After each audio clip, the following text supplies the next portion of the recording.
السلام عليكم متابعيني الكرام. هنتكلم النهاردة عن شخصية مهمة جدا في التاريخ البيزنطي، وهو القائد قسطنطين بليولوج الحادي عشر.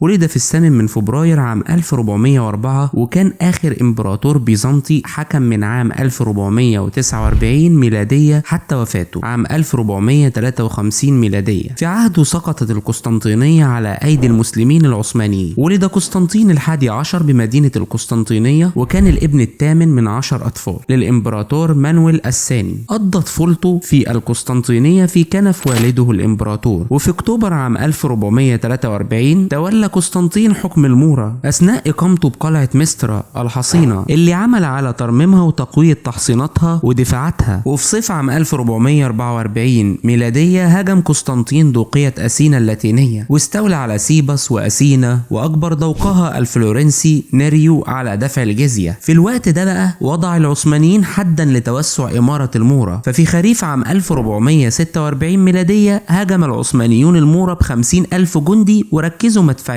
صوب الأسوار والتحصينات ودمروها تماما حتى صارت ركاما. ونجا قسطنطين وأخاه توماس بصعوبة. استعد السلطان مراد لاجتياح المورا وضمها إلى السلطنة، إلا أن حلول الشتاء والطقس السيء حال دون تنفيذ مشروعه، بذلك نجت إمارة المورا من الاجتياح العثماني. بعد وصول الجيوش العثمانية أمام أسوار القسطنطينية، أرسل السلطان رسولا إلى الإمبراطور يعرض عليه تسليم المدينة بأمان، وفي المقابل هيسيب له حكم مدينة مسترا. إلا أن المفاوضات بقت بالفشل بسبب رفض الإمبراطور مقترح السلطان، واختار الدفاع عن عاصمته، وقاد بنفسه عملية الدفاع عن أسوار المدينة، وبث الحماس وروح الوحدة بين الجنود اليونانيين والجنويين والبنادقة. وبذلك سقطت القسطنطينية في 29 من مايو عام 1453. إن أعجبكم الفيديو لا تنسوا الإعجاب والاشتراك بالقناة تشجيعا لنا ليصلكم كل جديد. دمتم في رعاية الله، والسلام عليكم ورحمة الله وبركاته.